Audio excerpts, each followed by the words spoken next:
Welcome to study to learn. स्वागत है आपका daily current affair news analysis में।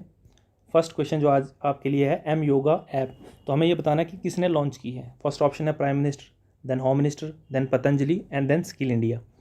सारे के सारे क्वेश्चन एक बार आप पॉज कीजिएगा पहले, फिर आंसर दीजिएगा। इस क्वेश्चन का आंसर है ए।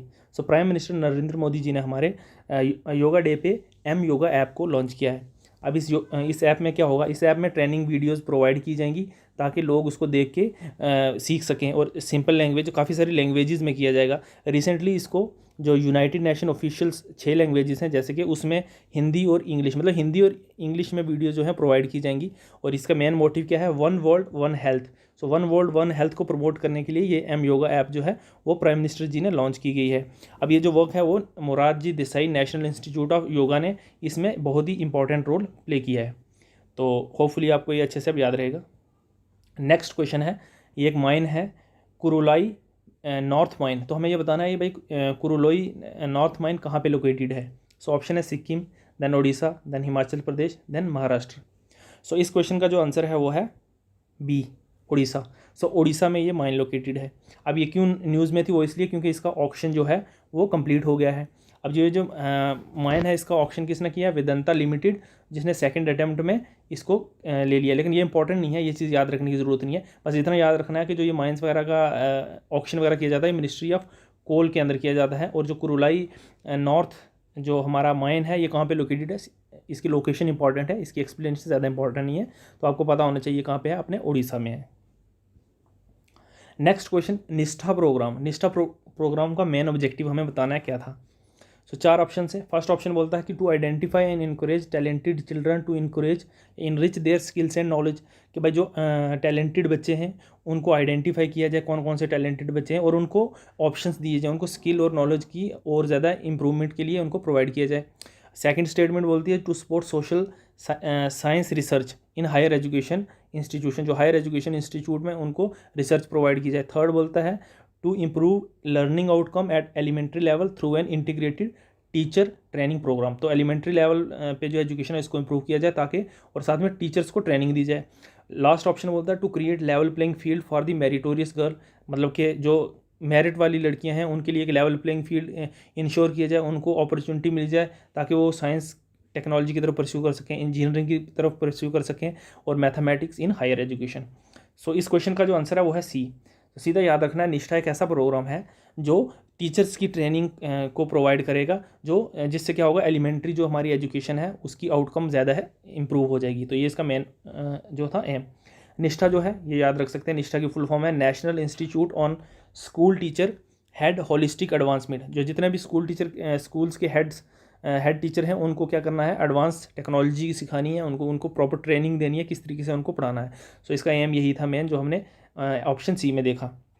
जो इसको ये फंक्शनरी ये 3 लेवल पे करेगी, स्टेट लेवल पे भी करेगी, डिस्ट्रिक्ट लेवल पे भी करेगी, और ब्लॉक लेवल पे भी करेगी, और ये क्लस्टर लेवल पे भी करेगी। इनको ट्रेन किया जाएगा इंटीग्रेटेड वे में, और उससे ये होगा कि एक डाइवर्सिटी आएगी और जो बच्चों की नीड है उसको फुलफिल किया जाएगा।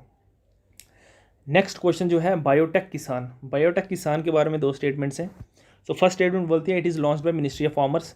सेकंड बोलती है जो इसका एम है to understand the local problem of all farmers in India and provide scientific solution to those problem. देखो फर्स्ट स्टेटमेंट बिल्कुल गलत है, मिनिस्ट्री ऑफ फार्मर नहीं है। And then second statement also wrong. क्यों, जो बायोटेक किसान है ना, ये नॉर्थ ईस्ट के लिए लॉन्च की गई है। तो ये सारे के सारे फार्मर जो इंडिया में पूरे फार्मर्स को के लिए प्रोवाइड नहीं है। हाँ, साइंटिफिक सोल्यूशन प्रोवाइड ज़रूर करेगा, लेकिन उन फार्मर्स को नॉर्थ ईस्ट में। इसके अंदर एस्पायरेशनल डिस्ट्रिक्ट प्रोग्राम के अंदर 112 जो डिस्ट्रिक्ट हैं, ये उनके अंडर फिलहाल स्टार्ट इन्होंने वहाँ से प्रोग्राम को शुरू किया ताकि उनको साइंटिफिक सोल्यूशन दिया जाए, जो भी फार्मिंग के रिलेटेड उनको इशू आ रहे हैं, एक साइंटिफिकली उनको सोल्यूशन दिया जाए।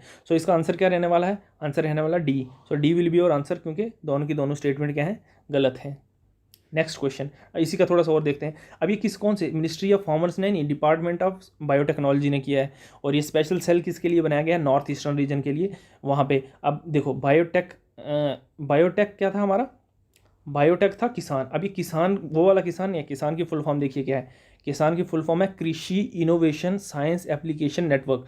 कृषि इनोवेशन साइंस एप्लीकेशन नेटवर्क। इसका एम क्या था, to understand local problem of north east region farmers और उनको प्रोवाइड करना है साइंटिफिक सोल्यूशन और उनकी जो प्रॉब्लम्स हैं उनको।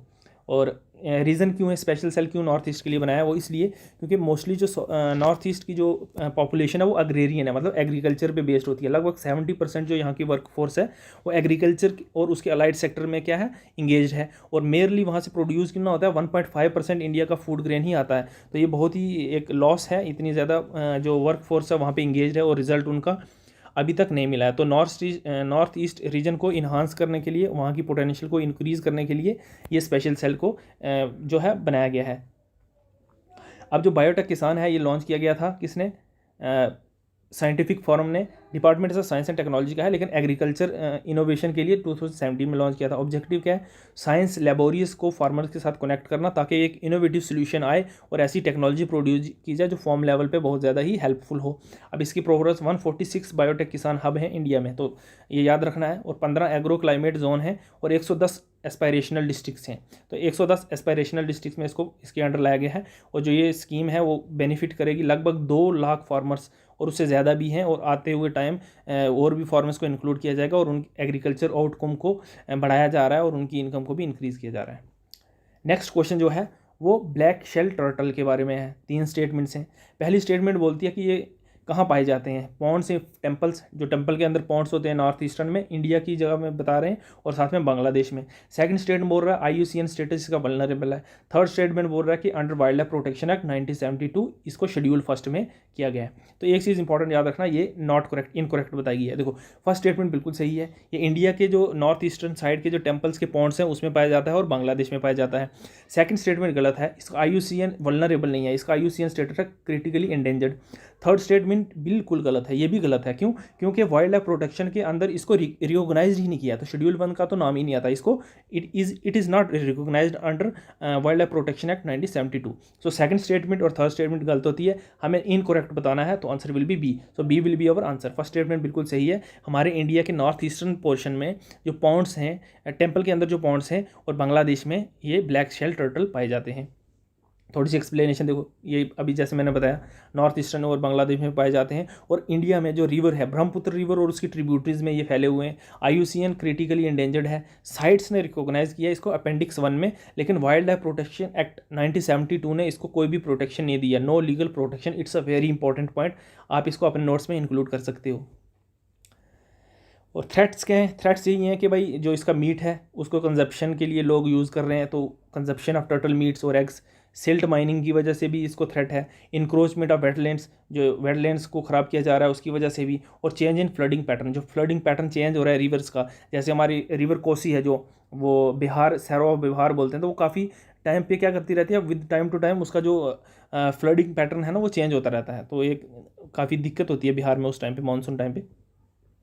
नेक्स्ट क्वेश्चन जो है ये हमें इंटीग्रेटेड पावर डेवलपमेंट स्कीम के बारे में बताना है। इसके बारे में हम पहले भी डिस्कस कर चुके हैं पिछले करंट अफेयर में, लेकिन फिर से इसको डिस्कस करेंगे। इंटीग्रेटेड पावर डेवलपमेंट स्कीम, अब सबसे पहली स्टेटमेंट बोलती है भाई it is launch by ministry of new and renewable energy. Second बोलती है जितने भी डिस्कॉम्स हैं सारे के सारे फाइनेंशियल असिस्टेंस के लिए इसके अंदर एलिजिबल हैं। तो हमें करेक्ट स्टेटमेंट बतानी है। देखो पहली स्टेटमेंट बिल्कुल गलत है, ministry of new and renewable energy के अंडर नहीं आती है, मिनिस्ट्री ऑफ पावर के अंदर आती है, हम आगे देखेंगे। हाँ, मिनिस्ट्री ऑफ पावर के अंदर ही आती है, और सारे के सारे डिस्कम हैं वो एलिजिबल होते हैं असिस्टेंट। बिल्कुल ये चीज़ इंपॉर्टेंट है, क्योंकि जहाँ पे ऑल, ओनली, ऐसी वाली स्टेटमेंट्स जो सही होती हैं ना वो आपको ध्यान रखना है, ऐसी चीज़ों पे फैक्ट्स पे ध्यान रखना है। अगर क्वेश्चन आता है, यूजुअली क्या होता है कि जितनी एक्सट्रीम सिचुएशंस क्वेश्चन में आती हैं, जैसे ऑल हो गया, ओनली हो गया, क्रिटिकल ये सिचुएशन मानी जाती हैं, तो ऐसे वाली स्टेटमेंट्स गलत होती हैं मैक्सिमम टाइम। लेकिन कुछ ऐसे क्वेश्चन भी होते हैं जहाँ पे स्टेटमेंट सही भी होती हैं, जैसे इस केस में अगर देखें इंटीग्रेटेड पावर डेवलपमेंट स्कीम की बात करें हम, तो सारे के सारे डिस्कम जो है ना वो एलिजिबल हैं financial assistance under this scheme, integrated power development scheme. So इसका आंसर रहने वाला B. So B will be our answer. तो ये देखो launch by ministry of power 2014 में लॉन्च किया गया था। एलिजिबिलिटी क्राइटेरिया देखें तो सारे के सारे डिस्कॉम जो हैं वो एलिजिबल हैं फाइनेंशियल असिस्टेंस इस स्कीम के अंडर लेने के लिए। अब इस स्कीम के कुछ कंपोनेंट हैं। ये क्या करती है कि जितने भी अर्बन एरिया है ना वहाँ पे सब ट्रांसमिशन और नेटवर्क्स को प्रोवाइड करती है, डिस्ट्रीब्यूट करती है नेटवर्क्स को। जो मीटर वगैरह लगाए जाते हैं ना अर्बन एरिया में, और जो ट्रांसफार्मर लगाए जाते हैं वो भी इसी के अंडर है, वो इसी का कंपोनेंट है। जो IT इनेबलमेंट है, डिस्ट्रीब्यूशन सेक्टर है, और नेटवर्क पूरा डिस्ट्रीब्यूशन सेक्टर है, वो भी इसी के अंडर आता है। और ये स्कीम क्या करती है, एंटरप्राइज रिसोर्स प्लानिंग, जो कि IT इनेबल और बैलेंस करती है अर्बन टाउन्स को। अर्बन टाउन्स वगैरह के लिए जितने भी मीटरिंग वगैरह होते हैं और जो सोलर पैनल्स वगैरह भी लगाए जाते हैं ना, तो वो भी इसी के अंडर आता है। जो गवर्नमेंट बिल्डिंग के ऊपर सोलर पैनल्स लगाए जाते हैं, इसको वो भी इसके अंडर ही पार्ट आता है। सो आज की करंट अफेयर में इतने सारे इंपॉर्टेंट आर्टिकल्स से होपफुली आपको अच्छे से क्लियर हो गए। So thank you very much.